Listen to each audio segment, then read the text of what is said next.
you remember Bill Belichick envy? This was a real thing, and I'm talking about not so long ago. Well, there might be something else that's come along to replace it that's just as unattractive. Good morning to you. Good Monday morning. I'm Dejan Kovacevic of DK Pittsburgh Sports. This is Daily Shot of Steelers. It comes your way bright and early every weekday if you're into hockey and or baseball. I also offer daily shots of Penguins and Pirates that I hope you'll take the time to check out. Belichick envy was either a vehicle that was used by Mike Tomlin bashers, and I'm talking about the people who just bash him no matter what, who just, I'm convinced, just follow the team to do nothing other than bash him. But it was real. And everything was, well, if only Belichick was here. Here's how Belichick would have handled it. Everything the guy did was seen by Steelers fans as being immaculate. And I get that. I get that because in every head-to-head matchup, certainly, it would favor New England. Something would happen, even if it was the Jesse James game. Something would happen where you'd say, yeah, but that was Belichick. That's what happens when you have Belichick. And now all of a sudden, Belichick's not in the playoffs anymore. Wonder why. And no one really talks about him much. But it was such an ugly, ugly thing for Pittsburghers to look across the lawn and see that the neighbor's grass was prettier and just repeatedly emphasize that this guy was better. This guy was better. It was such an un-Pittsburgh-like sentiment that I could hardly recognize it. Oh, and by the way, whenever I'd bring it up, oh my goodness, you'd think the world ended. And now we're seeing something that's a little bit different, especially now that the Bengals are going back to the AFC Championship game for a second consecutive year. That's quarterback envy. It's not just Joe Burrow. It's, well, if you look around the conference, there's Burrow, there's Patrick Mahomes, there's Trevor Lawrence, and then there's whatever it is that we have, whatever it is that's left over for us. And no one really throws in that last part because they don't want to completely dump on Kenny Pickett because he's popular and he's, got the semi-pseudo-local ties, and having played at Pitt, for the number of people that follow Pitt, it's not a great number in our city, but there's enough. And we like him, and he's likable, and he came in and was part of the 7-2 finish. But man, we draw that line, don't we? We draw that line between the quarterbacks we really want and the quarterback we really have. What can you expect at Point Park University in downtown Pittsburgh? Respect, rigor, relevance. That's the Point Park Pledge. You'll be treated with respect while being challenged and supported academically to graduate with career-ready, relevant skills. Visit pointpark.edu to learn more. I'm not here to take anything away from the Bengals, who were absolutely dominant yesterday in Buffalo. What a show they put on, both sides of the ball. I couldn't have been more impressed. I also found it kind of cool, to be honest with you, to see the AFC North team walking into that setting, all that snow and the hostility and the emotion with Damar Hamlin there and everything, and just saying, you know what? We're the AFC North team here. We're the ones that are going to take care of business. We're the ones that are tougher and more hardened than the other guys. And you know what? They are. They were. That was all very, very cool. But it took no more than a few minutes from the time the Bengals got their big, comfortable lead for a lot of the seeming sentiment, particularly on social media, to switch toward the quarterbacks. Yeah, if only we had one of those. And also, the Bengals are going to own this division for the next decade. Watch out for the Bengals. They are the new kings of the North, and they shall remain such for however long Burrow is there. No, because that's not how the NFL works in the salary cap era. The NFL has a real and massive punishment for teams that have tremendous franchise quarterbacks like Burrow, and that is that eventually they got to get paid. And when they do get paid, they're going to consume as much as a quarter of your total payroll. The Bengals are still, for anybody who doesn't know this, paying Burrow on his rookie contract, which averages out to around $7 or $8 million.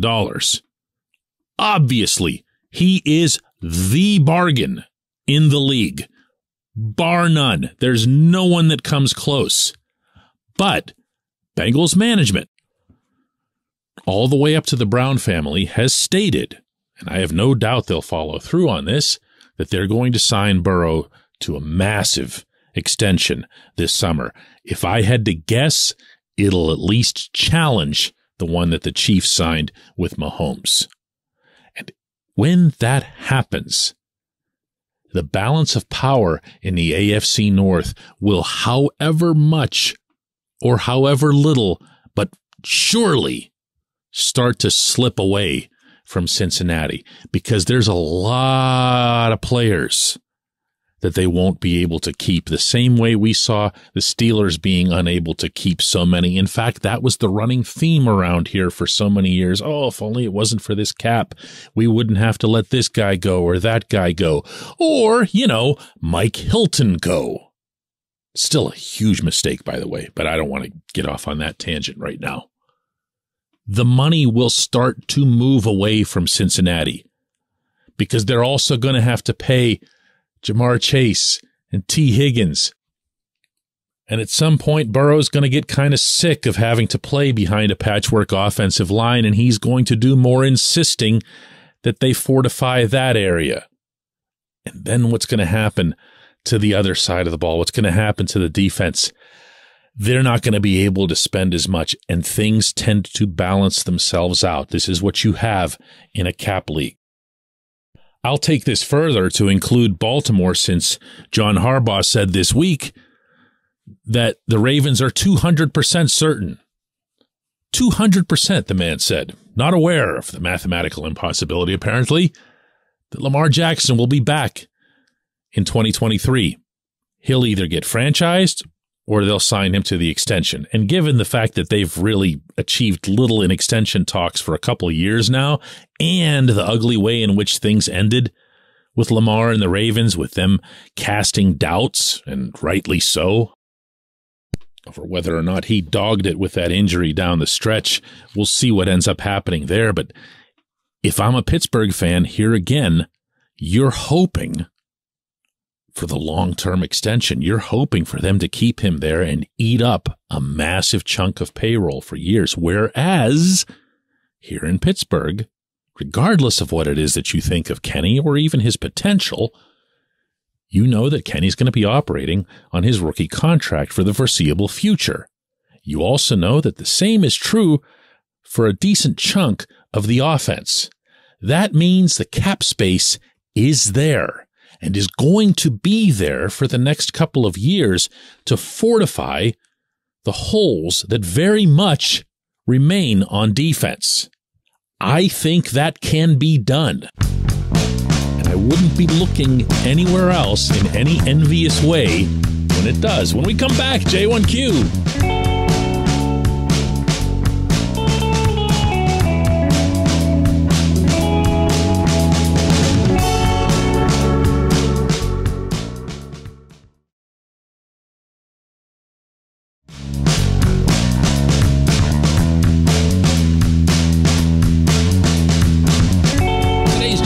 Comes from Dan in Minnesota, who asks, hi DK, in thinking about the 2022 Steelers offense and the Saturday-ish description that was assigned to it by Steve Smith, could it be that the offense was simplified due to a number of factors? Poor offensive line play the previous year, The addition of 2 new starters to the group this year, new starting quarterbacks in 2022, young tight end and wide receiver rooms.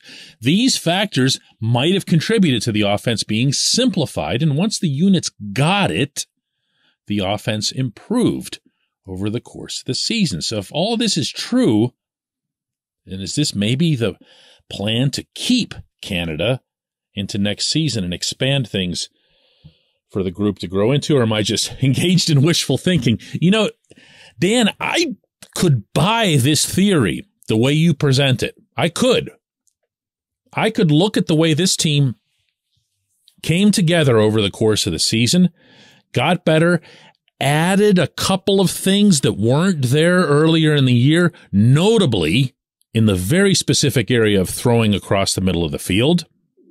And I could say, you know, Dan, you just nailed it. Except for one really prominent thing, and that is that the head coach of this football team himself said on the day after the regular season ended that Canada, quote, got better, end quote, as the season went along. So Tomlin himself didn't like what Canada was doing early on. That's a really politically worded way to state it, but that's what he meant. There's no other way to interpret that. So if Tomlin didn't like what he was seeing from Canada early on, that means that Tomlin, you would think, had hoped that it would be something that would be more effective, even if it involved being more intricate. I can tell you that the countless players with whom I've conversed on some variations of this subject never once said that the offense was too simple. There were comments about the wide receiver routes being too simple. In fact, there were comments about the wide receiver routes never really mixed up much at all. But I never heard anyone say, yeah, this was dumbed down for us. If anything, the one area where I pressed on that subject the most was the offensive line because of exactly what you said, which is that they really struggled. In 2021, they had to bring in James Daniels, Mason Cole, and still find a way to make it work with the guys who struggled. So I thought, here, at least, you know, simplify or dumb down, whatever the term is you'd want to use, the blocking schemes. You know, stop with all the motion and the left, right, and everything else here, and just tell them to block the guy in front of them. Get mean, you know, have that be your X's and O's for the week. But they didn't. They didn't. So if anything, the pattern that I observed as it related to the blocking was that it actually got a little bit simpler than it was earlier in the season, although that might have only been the result of really committing to the run the way they did. I like, again, Dan, I like what you brought up. It's hard to square it with what Tomlin said. I appreciate the question. I appreciate everyone who listens to Daily Shot of Steelers. And I have a favor to ask of you this morning, and I don't do this much. If you're following us on YouTube, if you're listening to this show on YouTube, and a big percentage of you are, please hit that subscribe button on DK Pittsburgh Sports. It makes a big difference to this show. It really does. It's free. It costs you nothing. Tap one button. That's it. Let's do it again tomorrow.